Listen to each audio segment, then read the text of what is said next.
Je dois avouer que la fête de la famille organisée par le CCAS est toujours un moment que j'attends avec impatience. Tant les valeurs qui y découlent font sens pour moi et me tiennent particulièrement à cœur. De surcroît, c'est une soirée spéciale, puisque nous en sommes à la 18e édition de cette fête de la famille, qui, on peut le dire, avec fierté, est arrivée à l'âge de la majorité.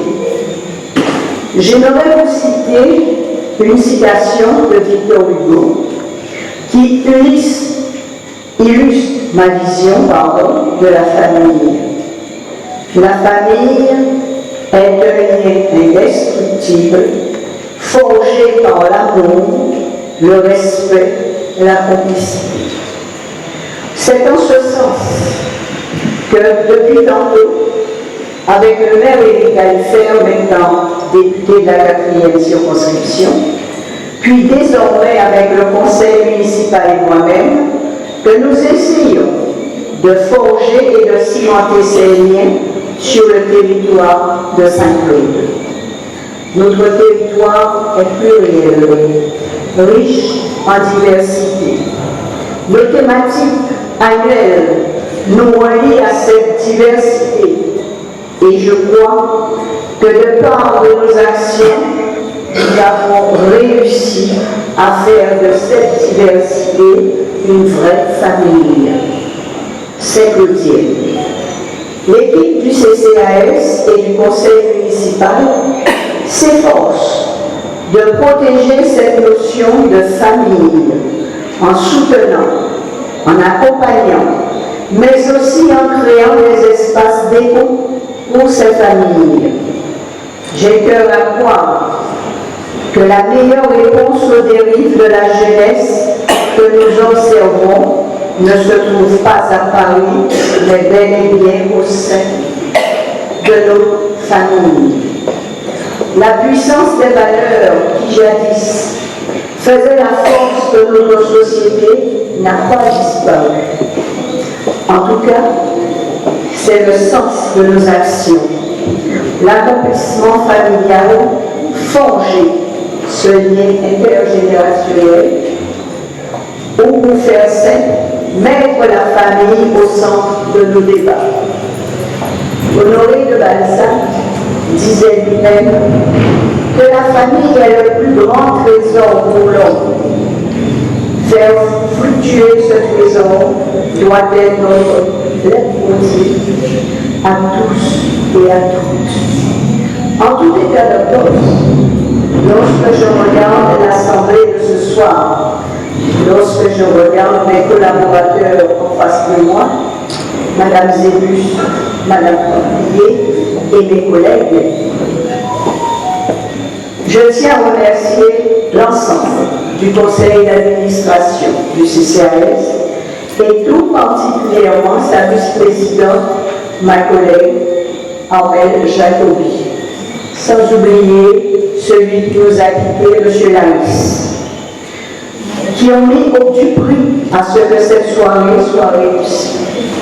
Un remerciement également à l'équipe administrative du CCAS, que je remercie, qui a contribué également à donner de l'éclat à cette 18e édition de la fête de la famille. Bien sûr, je ne serai pas plus longue, car je vais laisser la parole à notre député.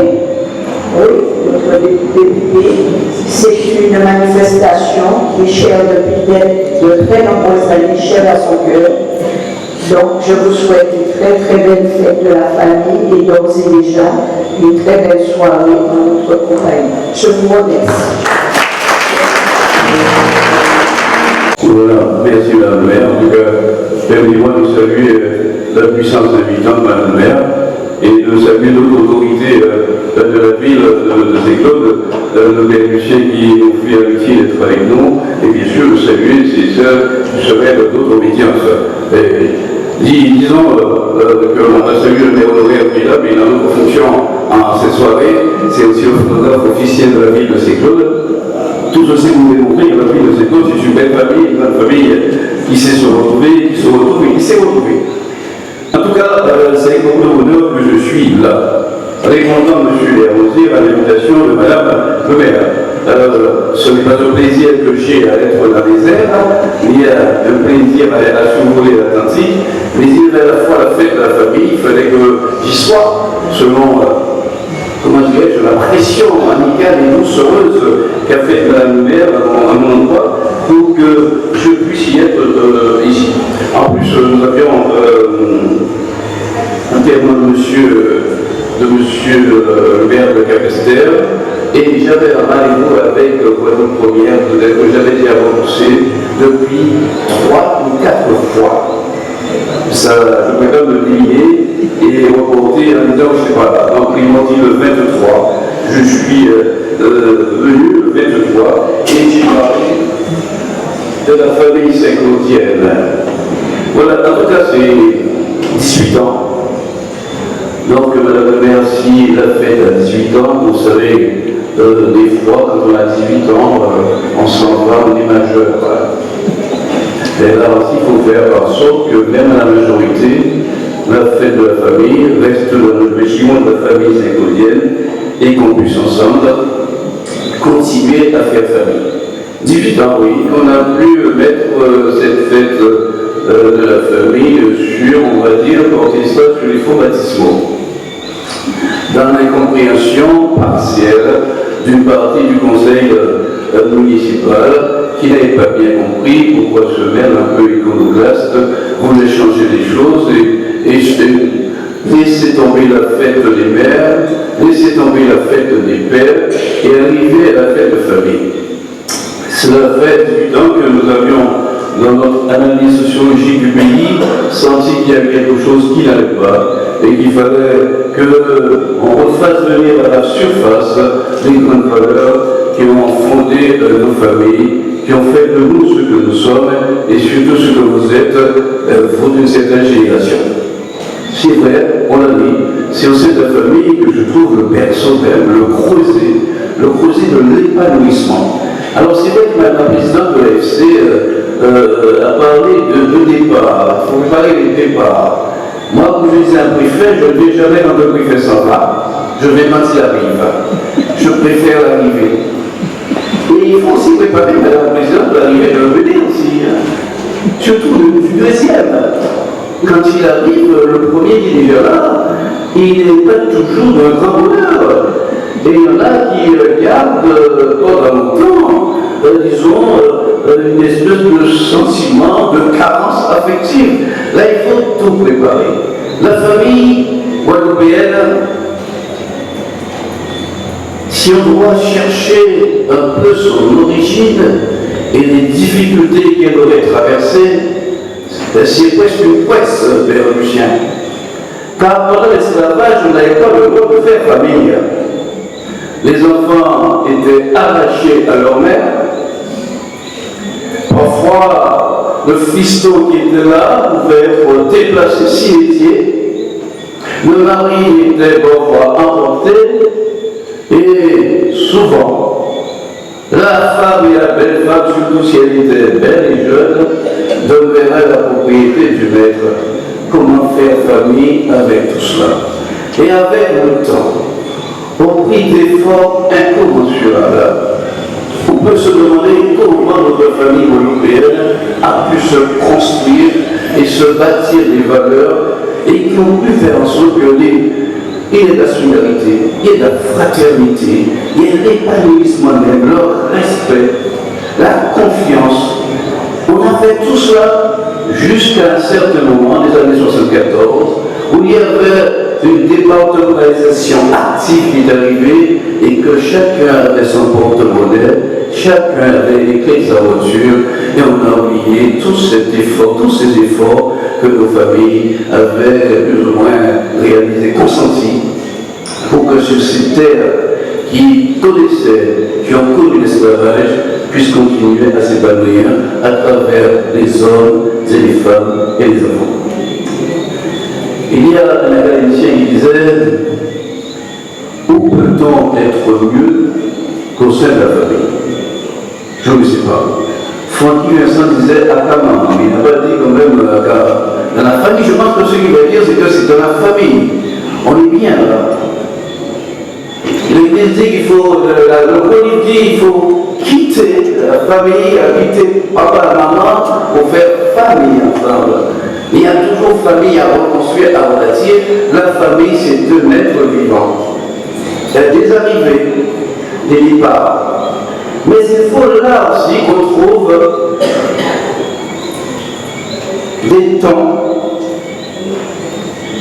pas de guérison, mais pour être pensé de ses blessures, car on a toujours de ses douleurs. Des temps aussi pour préparer demain, bâtir demain, ce que disait Madame la Présidente à l'instant, bâtir demain, car il faudra construire sa propre vie, en pensant à sa famille. C'est pour laquelle les sociologues ont quand même noté que dans le cas de ces familles, la famille élargie avec papa, maman, les enfants, les nièces, neveux, tonton, tati, les beaux-frères, les belles-sœurs, c'est la grande famille élargie. Et c'est presque cette famille élargie qui a permis à notre pays de pouvoir traverser les cyclones de la solidarité sans attendre que la DAS ou que l'ARS ou que le conseil départemental vienne au secours. Et après, il y a la famille conjugale, papa, maman et les enfants. Ensuite, la famille recomposée, ça veut dire que ça bouge. La famille composée, c'est papa, maman, mais il y a toujours un enfant qui est né ou deux, peut-être, qui sont nés de rencontres antérieures, car on se rencontre, on fait famille, et la famille peut, à la limite, c'est comme la vie, s'envoler sur d'autres espaces. Et il y a après, les familles, c'est la famille restreinte. Celle dont parlait la présidente à l'instant, la présidente de l'EFC, quand elle parlait du départ. Il y a donc un mouvement, certains doivent partir. Mais partir, mais toujours avec le sentiment de faire famille. Et c'est ce qui nous manque maintenant quand nos enfants partent. Ils oublient à la fois qu'ils ont une famille dans le pays Guadeloupe, ils oublient même que le pays Guadeloupe c'est leur terre. Ils sont mieux ailleurs. S'ils sont mieux ailleurs, c'est qu'on a échoué quelque chose. On ne peut pas être mieux ailleurs que chez soi. Et c'est ça que nous avons voulu, disons, tenter de corriger avec le temps, faire en sorte qu'il y ait un attachement à la famille, un attachement fort à la famille, et pouvoir trouver là, non seulement des élans de solidarité, des élans de fraternité, mais ce qu'il faut pour permettre à quelqu'un de se dépasser, car sur ces terres-là, nous avons fait beaucoup d'efforts pour nous dépasser, aller plus loin. Donc, ce n'est pas la manifestation, pas ici que vous allez trouver, disons, le sens de la famille. Ici, on célèbre la famille. Si vous avez été repéré, famille Augustin, famille Charles, famille Aristide, famille Nangis, famille Mervin, famille Batista, famille Paris, famille des Nations, c'est parce que Mme André Jacobi, Mme le maire et bien sûr les services ont repéré que au sein de votre famille, il y a une bonne graine de famille. Alors, soyez famille et restons unis dans un lien d'amour, de fraternité. Nous sommes c'est la vie de la famille. Merci à vous.